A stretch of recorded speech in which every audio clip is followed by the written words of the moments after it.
It's California Edition. My name is Brad Pomerance, and we are coming to you from Sacramento, the state's capital. We are joined by Tom Torlakson. He is the Superintendent for Public Instruction, and so there's no doubt we are seeing a revolution in public education in California, a lot of exciting changes. This year, we're seeing a very significant change in what we know as standardized tests, which I know you're not a huge fan of, but be that as it may, talk to us about what's known as the Smarter Balanced Assessment Tests. Well, instead of the old bubble tests, which were based on a learning model of lots of memorization, cover a lot of material, get a lot of facts, and do multiple choice testing, this is more computer adaptive, 21st century skills. The test through the computer, everybody will take a computer test. 3.2 million students are taking the test as we speak.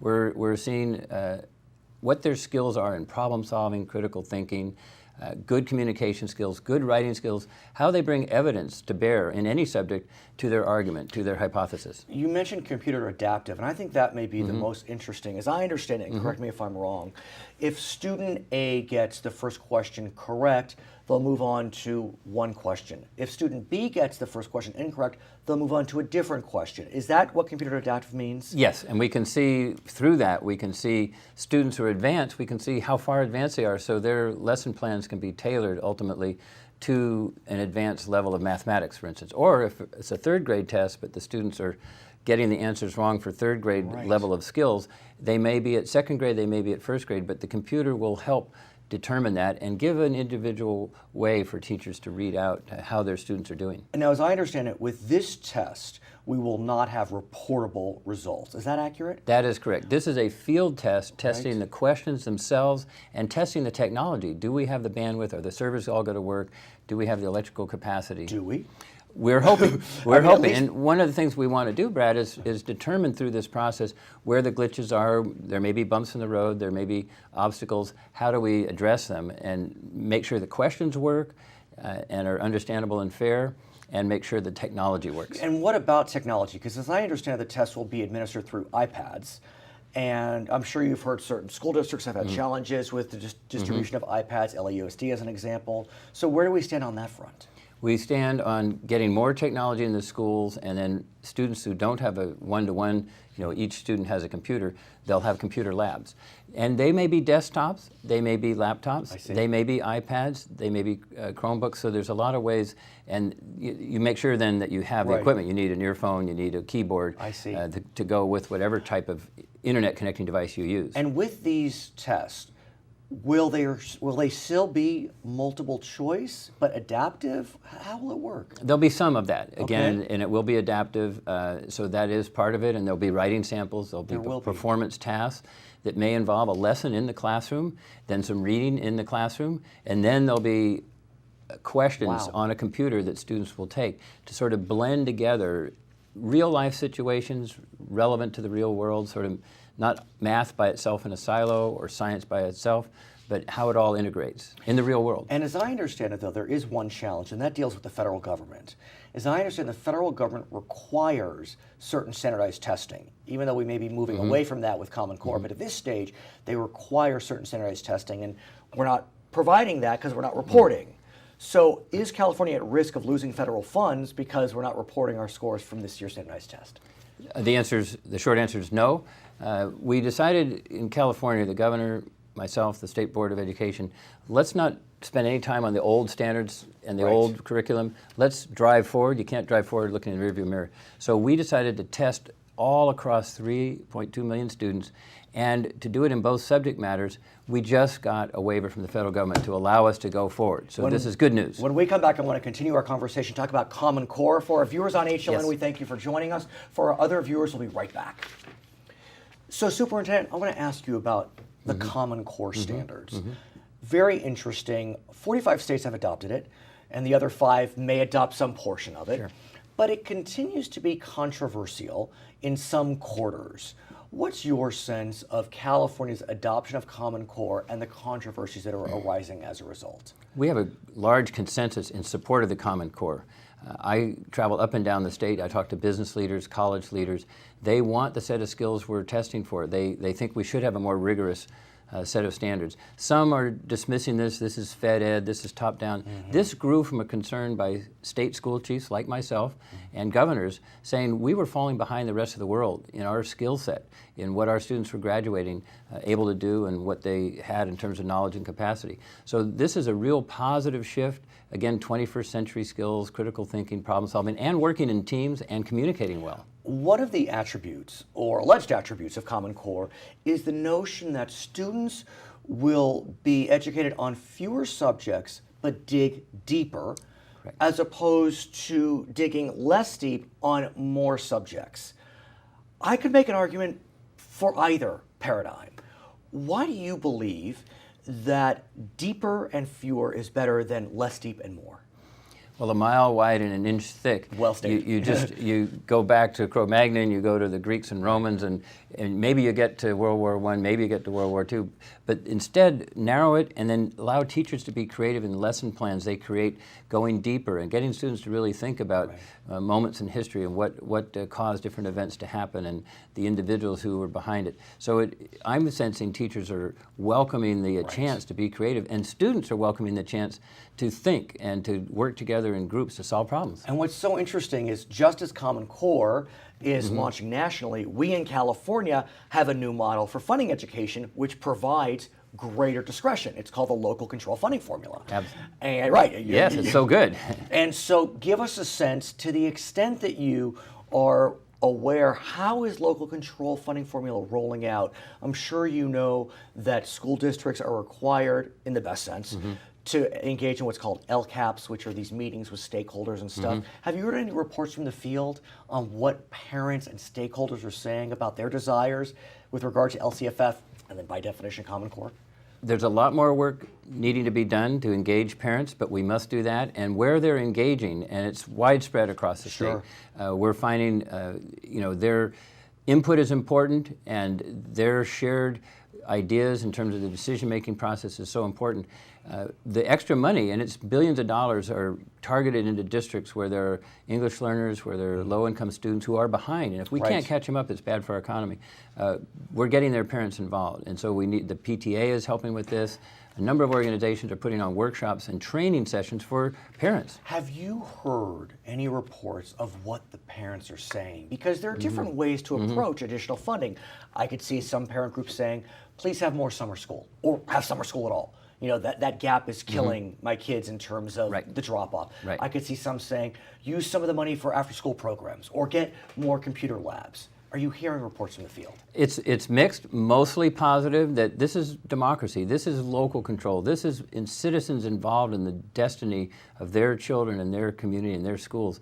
So that's really positive. There's a few cases where we're hearing, well, it was a token invitation. It wasn't a genuine, you arrived and they told you what they wanted to do instead of asking you what you wanted to do and understanding the choices. So we really need this parent engagement. We're working on expanding the communications with parents, because we want every parent to be involved. We know when parents are involved in their kids' education, their kids excel much better. Is there a contradiction between Common Core standards and LCFF discretion? Because on the one hand, we're trying to nationalize base level standards. On the other hand, we're giving some more discretion through LCFF. That's an interesting observation, but I think it's important to have a common target that we can aim at as California, as states, as a nation, so we will be globally competitive. And if we were in a mobile society, students and their families move from state to state, and instead of having a mixed set of targets, they can keep step with progress. The local control is about how do you spend your tax dollars locally, how do you interact with your elected school board members, and make sure that they spend the money wisely in a way that you think is productive to advancing students, all students. So there's still a baseline that all districts in California will still need to meet, based upon California standards as well as Common Core standards. Absolutely. And that's what's common about it. It's not common like it's dull or... it's an exciting time. It's an exciting time. Very Lots exciting. of enthusiasm. His name is Tom Torlakson. He is the Superintendent for Public Instruction in the great state of California. I'm Brad Pomerance. This is California Edition. How many juveniles are incarcerated in the United States? 61, 79, 92, or 109,000?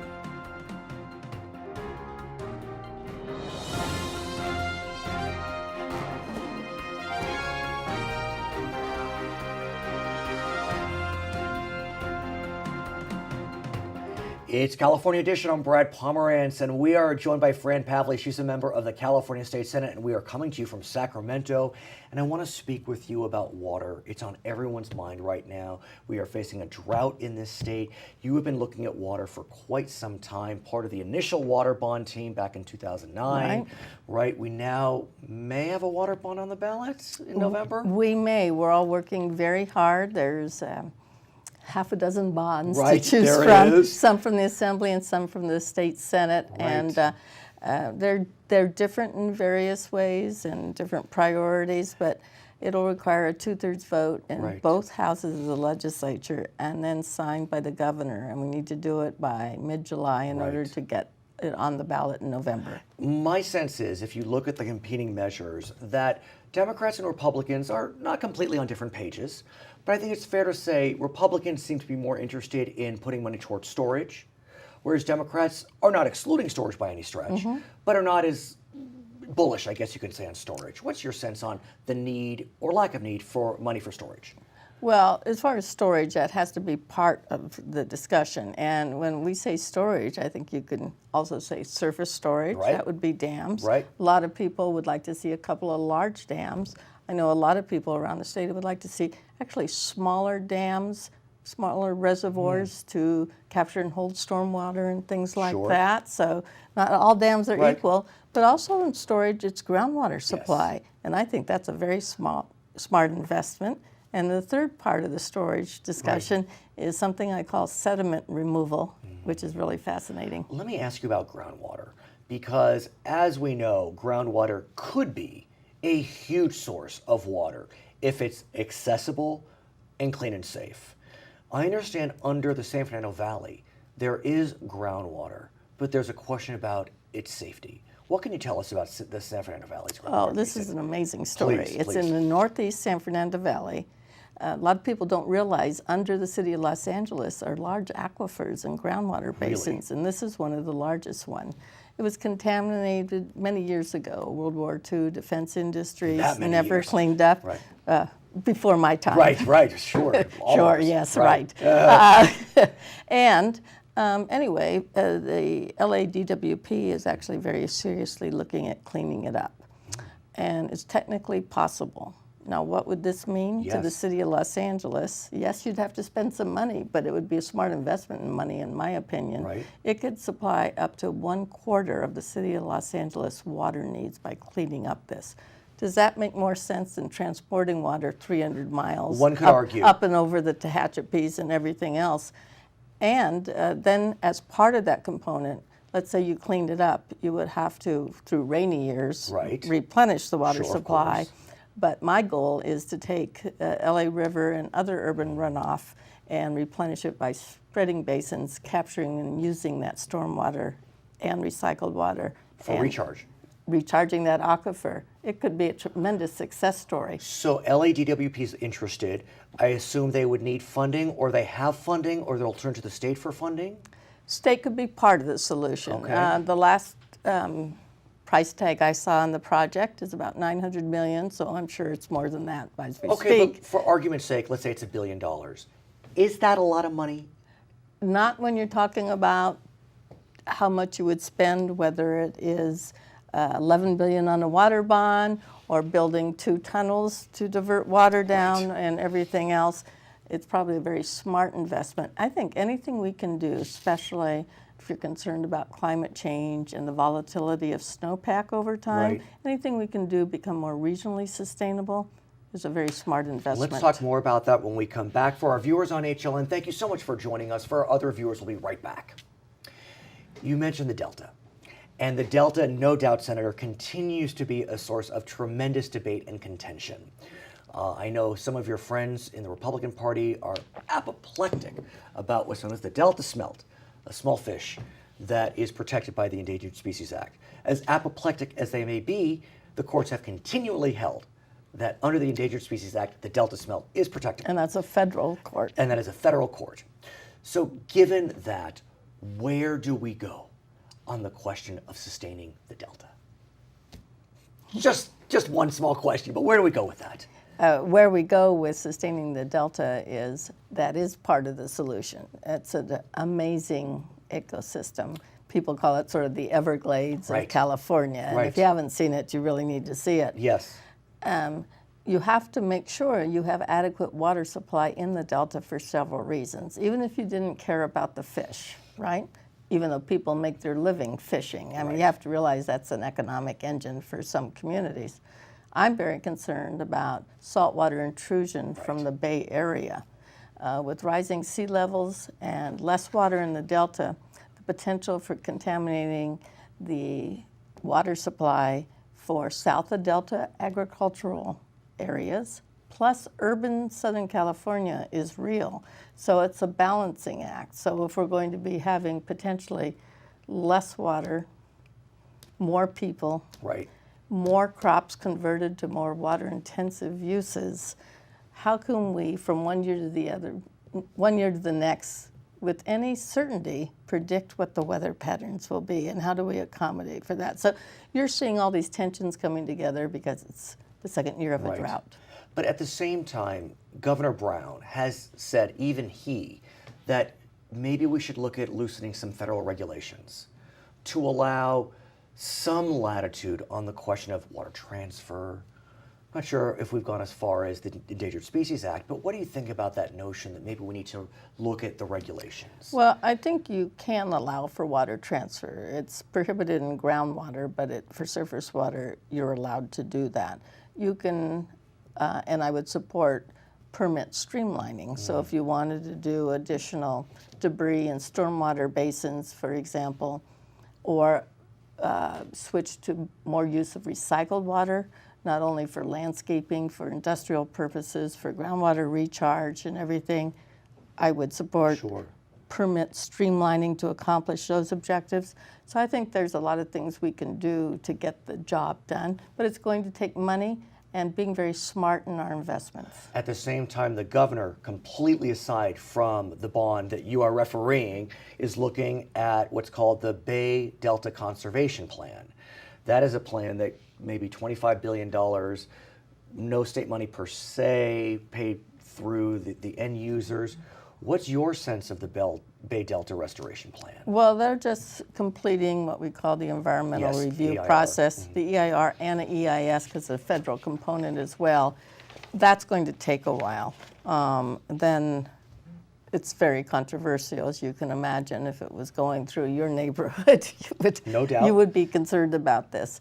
And the size and the scope of it, let alone the mitigation. And you're right, it's paid for by what we call the beneficiaries. And that would be primarily south of Delta and the 19 million of us in Southern California, Yes. with a small handful from the Silicon Valley. Right. No one from the Central Coast, Northern California, or anything is part of it. It's a very expensive project. So the water bond, which is not tied into it, is probably meeting our needs in the short term for the next maybe up to 10 years, while the tunnel project, if it moves forward, is completed. Construction takes a while. There could be litigation. Sure. There could even be an initiative like the peripheral Of canal. course, It's 1982. not over till it's over, right? At the same time, though, you mentioned that the bond could meet our needs for the next 10 years. But what about the next 10 days or 10 weeks or 10 months? The drought is now. What do we do now? Other than wish for rain, Right, which may exactly, not which I've been coming, that's wishing. not it. Yes. But you can do smarter things in the way we use water. Obviously, the smartest thing you can do is water conservation, correct? Anything that local water districts do to incentivize people to put in water conservation measures, and it drives me crazy when you conserve water and then your rates go up anyway, but you know, water sensors in parks. We use recycled water in our area for all freeway landscaping, parks, schools, Will you come back and and talk everything. more about this? Absolutely. Very important issue. Her name is Absolutely. Fran Pavley. She is a member of the California State Senate. My name is Brad Pomerance. We are coming to you from Sacramento on California Edition. How long was the lengthiest drought in recorded world history? 5, 12, 33, or 400 years?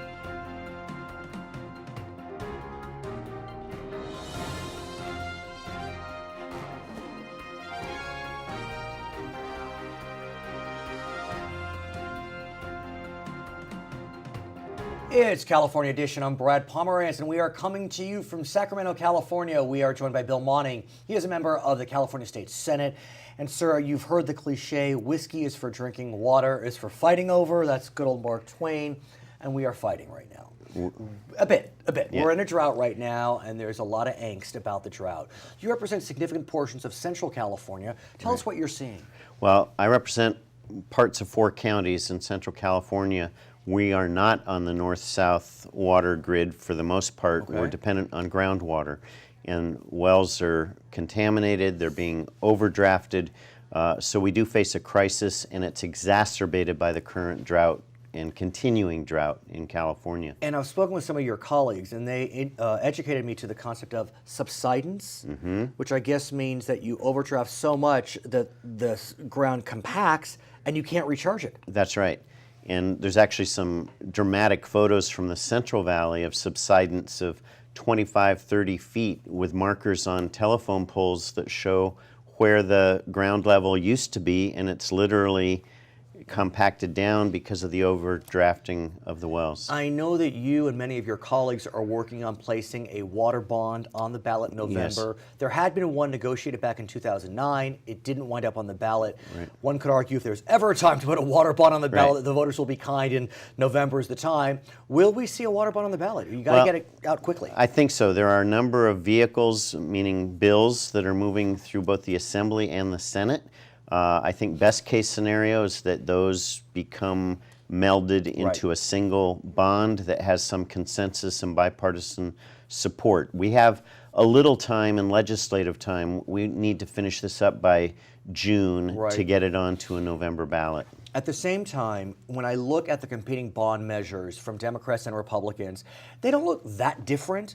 Except on one point, it does appear that the Republicans are more interested in funneling a significant amount of resources towards storage, and the Democrats not opposed to storage, but not as much funding towards storage. Right. Well, I think that's a fair characterization. So one of the concerns with storage is that new dam construction, or is it revitalizing existing reservoirs and dams that may, if we just clear out some of the silt, might increase capacity.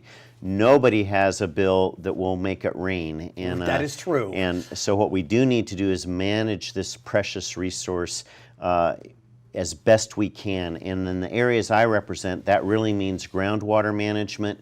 It means trying to do a better job of capturing storm runoff, recycling, recharging, and conservation is still a key to this. And let's talk about today, because like you suggested, it doesn't matter whether the bond passes or not. Assuming it gets 100% of the vote, nothing's going to happen. You need to spend money. That's it takes time. So what do we do, sir, today? Well, one thing that we've already done a couple of weeks ago was we passed an urgency measure to take existing bond monies, bonds that have already been approved, and compacting those for sale and using the proceeds specifically for emergency relief, $680 million. That won bipartisan support, spearheaded by the governor and the leadership of both houses.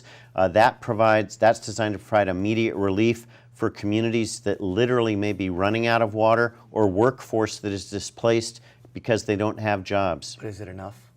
It's a start. It's better than nothing. It's a significant amount, but as you point out, you divide that among 58 counties, it's going to get used pretty quickly.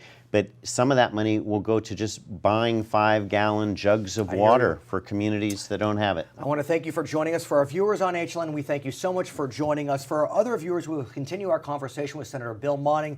We'll be discussing solar energy. If you can believe it, some of the solar cells are ending their lives. What happens with them when they die out? We'll be right back.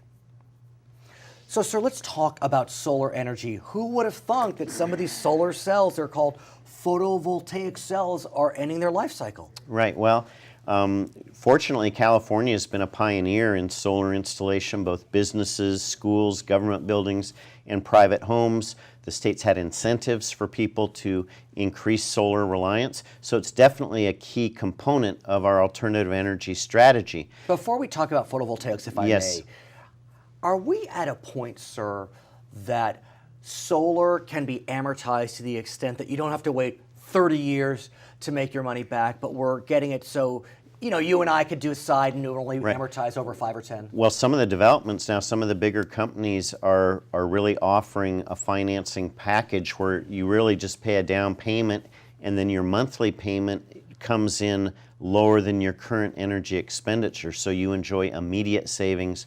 You don't have to wait for 30 years, and you don't have to be somebody who can plop down $30,000 for a system installation at your home or more. You can do it really with monthly payments that are designed to be lower than you're currently paying an energy provider. And there are incentives as well. That's through correct. Various DWPs, Department of Water or Power, whatever it may be. Right, you can be eligible for different credits, etc. So solar is here to stay. The technology is improving, but my bill is looking at what happens at the end of life of one of these solar panels, 25 or 30 years. Some of the first generation are now being dismantled. My bill would require a producer responsibility for managing the recycling of those solar panels. This exists in Europe. Some of the bigger producers in California already have their own collection programs. The problem with some of the older generation panels, quite frankly, they're loaded with toxic chemicals, with cadmium, beryllium, other toxics. So one concern is public health and making sure those toxics don't just end up in a landfill. But the other is just the sheer volume, the newer technology, silicon panels. Even though those do not have the toxic elements, we still think they can be reused and recycled. Let's make sure a program is in place. We're working with the industry, both smaller, mid-size, and larger, to try to come to consensus on best practices. What can we learn from others? How are they doing it in Europe? What would be a program tailored to California that would protect our landfills and our environment while encouraging the continued growth of solar? And that begs the question, is the best place for these older photovoltaics in a landfill, or is the best place back to a manufacturer for dismantling or reuse? Right. It's really that latter. It wouldn't necessarily be the manufacturer. They might designate a third-party vendor who specializes in collection and dismantling, removal of toxics. Again, a lot of these can be reused. They have a value. And so I think there's a market for those who would be the implementers of any recycling reclamation program. So what does your bill do exactly? The bill at this stage seeks really to bring everybody to the table. Let's discuss best practices. We have some ideas in the bill. We expect that it's a work in progress, and we really want to try to create and comply with what have been recognized as universal best practices and get industry buy-in, and let's look at those that are doing a good job of it now. How are they doing it, and how can we expand that? And one issue is some of the panels are produced outside of California, some in China, other foreign countries. Even if it's produced outside California, if it's sold and used in California, my bill would kick in and require that producer responsibility. Do the producers still exist?